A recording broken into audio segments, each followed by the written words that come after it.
right, the Baltimore Ravens and the Cincinnati Bengals, we discussed this a little bit. Likely no Lamar Jackson. Tyler Huntley has been on the practice field. He has been throwing, but his status, at least as of this recording, still up in the air.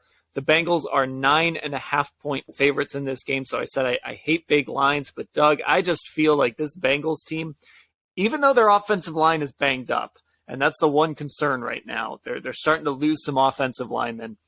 I've just felt all along, even after that slow start, that this Bengals team, once they got it figured out, they were going to roll. And we've seen that happen. They've started to roll. And I like the Bengals in this game. I like them to cover, even against that good Ravens defense. I just feel like this is a team on a mission. And I feel like this is going to end up just being a speed bump before they get to till they get to the big dogs. So I was trying to look things up to make this a football argument. I'm not sure it's much of a football argument, but this is one of the things where in college football, we've had like a lot of consternation about the idea of, as in another year, they're going to expand to a 12-team playoff of rematches. And you see rematches in conference title games right now. And what if Ohio State and Michigan play 3 times in one season coming up? And we're just going to have to get used to that in college football because it's the norm in the NFL. So these teams are division rivals. They know each other intimately. They don't like each other.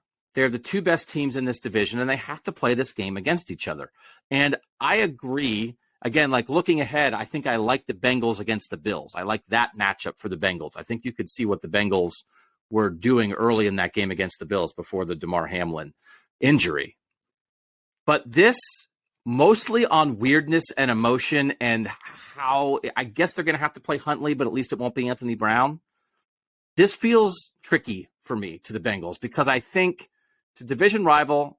They have a good defense. They're a well-coached team. They've also given some stuff up. We know the Ravens blew a bunch of leads this year.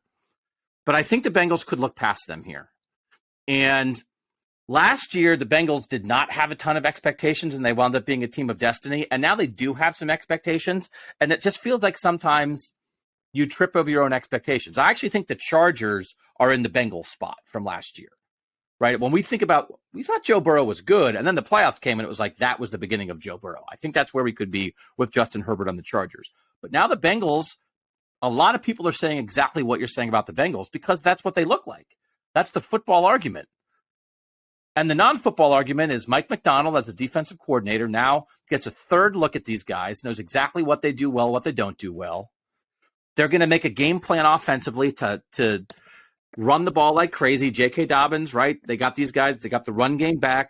Roquan Smith has revitalized this defense. And so I'm definitely scared of the big number.